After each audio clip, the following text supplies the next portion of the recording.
You're listening to Run, or You Win, Revive Us Now podcast with Steve Gray. As pastor of the Smithton Outpouring and the Kansas City Revival, Steve is a leading voice of revival worldwide. Steve shares his life-changing encounters with God, along with biblical teaching that equips you to experience and lead lasting revival. Come, run with Steve and expect God to revive us now.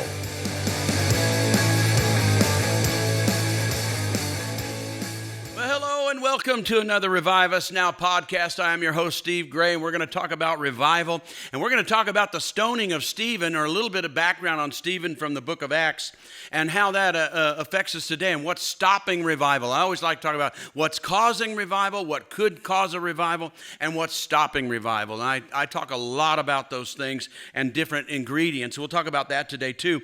But let me give you a background on Stephen. You know, Stephen is the first martyr in the Bible. He was stoned. But there's a reason why Stephen was stoned and why he was the first martyr and not somebody else. Let me give you a background on him. Stephen was what's called a Hellenist Jew. He's a Jew, but he's a Greek-speaking Jew.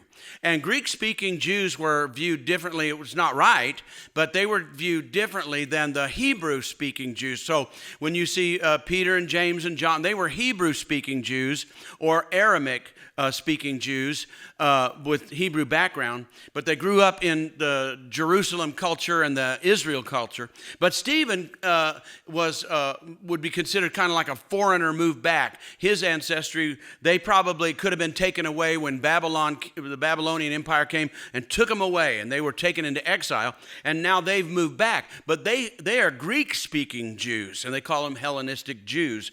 So we had in the book of Acts, then, if you remember, in that chapter 7, then there was a problem because they came and complained, the Hellenistic Greek Jews came and complained that their widows were not getting taken care of. Which means what? The widows of the Aramaic or the Hebrew-speaking Jews, the ones that grew up in Israel, they were being taken care of. So a little prejudice here, a little breakdown in culture, right?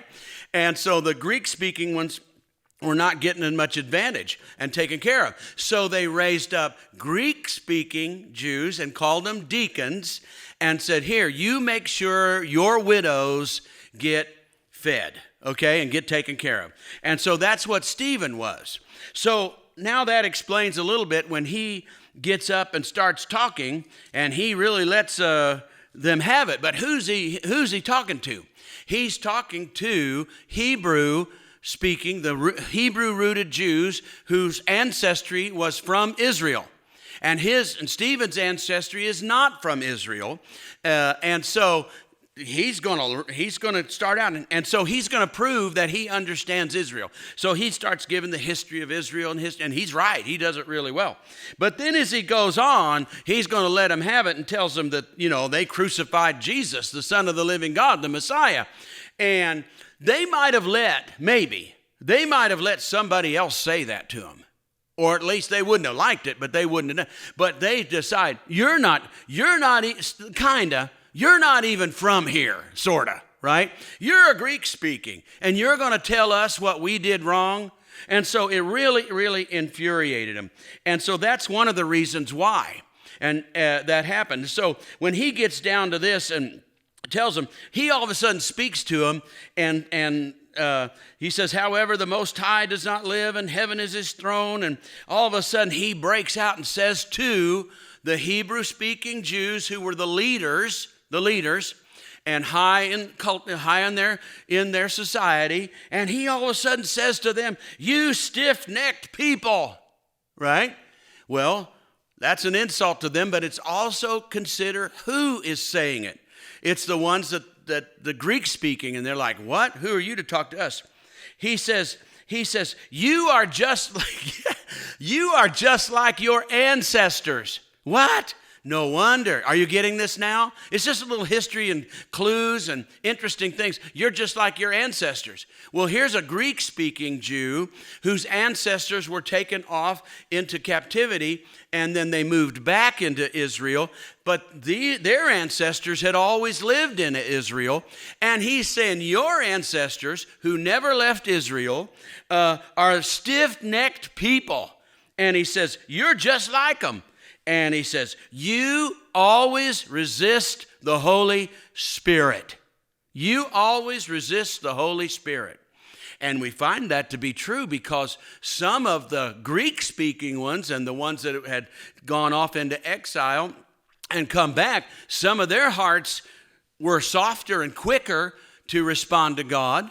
They were Jews, but they had a little bit different background.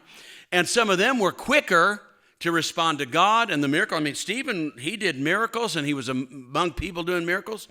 And some of the Hebrew-speaking ones, they were slow and they were critical and they were prideful. And it was some of them that were, as we heard it described, they loved money. Of the Pharisees, they loved money. They loved to be seen. They were in a compromise with the Romans. And I'm not just saying that the Greek ones were perfect either, but they were different and they were treated different. We see that. And so they were seen as different. And it was like the Hebrew-speaking one said, well, you can't talk to us that way. And he said to them, was there ever a prophet your ancestors, this is a big insult, did not persecute? Well, while their ancestors were persecuting the prophets that God sent, Stephen's ancestors weren't even there.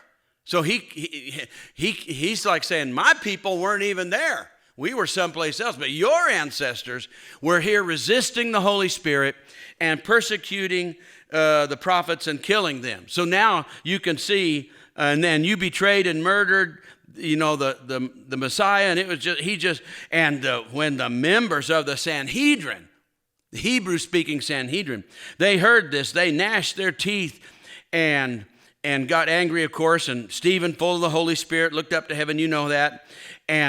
But they covered their ears. They were so angry, they covered their ears so they couldn't hear him. And they rushed at him and dragged him out to the city and stoned him, and killed him. And so we see the difference here. And so there's a difference sometimes among people. We could call them all Christians. We could call these all Jews. But you know what? Sometimes the upbringing of people, you can stay in your denomination and be stuck in your denomination. And we can figure, you know what?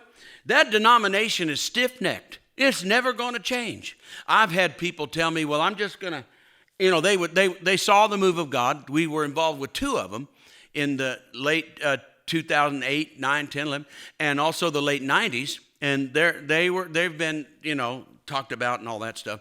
And people would come from their denominations or their churches or whatever, and they'd see it, and they would believe it, and they'd feel the pull of God, and they knew that their church is not anything. They said, my church is not anything like this. I wish my church would be like that. I wish we had worship, or I wish God would move, and we'd see the things that you're seeing. But then they'd say, but you know what? I'm going to go back to my church, and I'm going to bring revival to my church.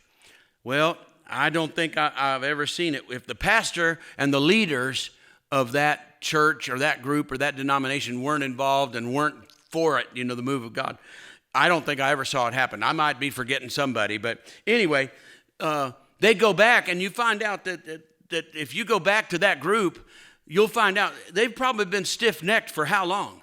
They've been stuck for how long? They have no intention of changing. And you can go back and find people that have been in that denomination, and their parents and their grandparents and their great-grandparents. It goes all the way back, whatever group, whatever denomination, whatever. And they've never changed. They've never had a move of God. They've never had anything different. God has never come and shaken the place up. They've never fallen on their faces and just cried out for God to come and be live. They sing, a few songs, and they do the offering, and they have a sermon, and they have an altar call for the unsaved to come, but they never have those that have sat there with stiff necks. And you find out, you know what? They're just like mom, dad, grandma, grandpa, great-grandma, years and years and years of people sitting in that church. They always resist the Holy Spirit, and they're always going to. Do you think that 50 years ago, 100 years ago, that church or that denomination, God didn't try to come in and be as powerful as he was during the days of Stephen, when they had miracles and signs and wonders and great things and great revival? Doesn't he want to do that in that generation, and then the next generation, and my generation and your generation? Why not? Why doesn't it happen? because we get in that flow of just being a stiff-necked people and resisting the Holy Spirit, resisting. And so people become resistant and they don't flow with the Holy Spirit. And we're supposed to resist the devil and he'll flee. But instead, we start resisting the Holy Spirit and it becomes a habit. It becomes a habit, just church after church service after church service. And so all of a sudden we realize that you can be among a group of people that years and years and years and years resist the Holy Spirit, and you can begin to think that's normal. That's church. That's what it's going to be, and you become that. You become just like them. You become the hypocrite. You become dull. You become uninterested. Just church after church after church service. And you can be part of that group and become like them. You're stiff-necked. You're just like your ancestors. You're just like your forefathers. You're just like grandma and grandpa, great-grandpa. You're just like them. You just go to church like they, and then you live and you die, and you never saw God move one time where it shook up the whole community, shook up the whole denomination, shook up the teenagers were just on their faces crying out for God to do something great among them. You never saw that in your lifetime.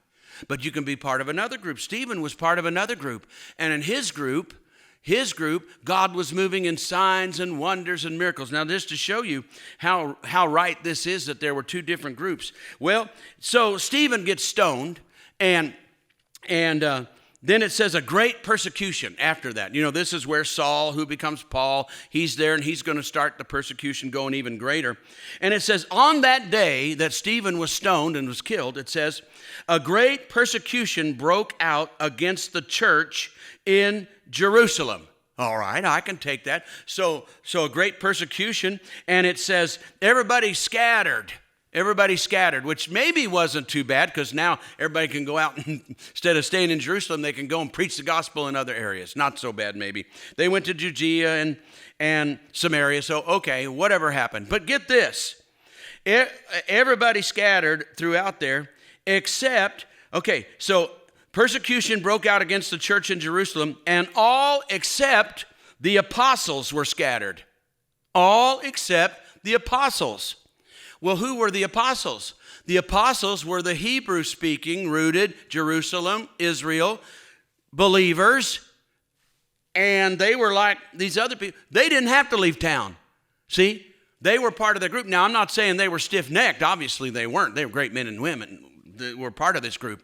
But that shows you how they were still accepted. It was the Greek-speaking people that were rejected, that had to get out of town. And you know, if you study this even further, when Saul went to persecute the church and throw them into prison and bring them back to Jerusalem from Damascus, he was going after the Greeks. He did not believe that they had the right to start preaching Jesus to the Hebrews. Yeah, hard to understand in our day, but there was a division there and thought that they were a little less if they were Greek. And so the Greeks were scattered, but it was okay because they had soft hearts. And some of the stiff-necked people were people who were rooted in their group and couldn't get out. Rooted in their group and couldn't get out. So now you understand why you can miss the move of God. We may need a move of God in our generation, and it could happen in your town, across town, in your country, or around the world. But you could miss it because you're so rooted in a stiff-necked generation, just like your ancestors. You do the same thing. You always resist. But you can get out of it. You call upon God and say, soften my heart, God. Soften my heart. Give me a new heart and fill me with the Holy Spirit and give me a clean, soft heart so I don't miss the next great move of God. Hope you got that today. Till next time. Bye-bye. Thanks for listening to the Revive Us Now podcast with Steve Gray. Push the subscribe button so you don't miss an episode and spread the word on social media. For more episodes and resources, go to reviveusnowpodcast.com. Until next time, keep on running for revival.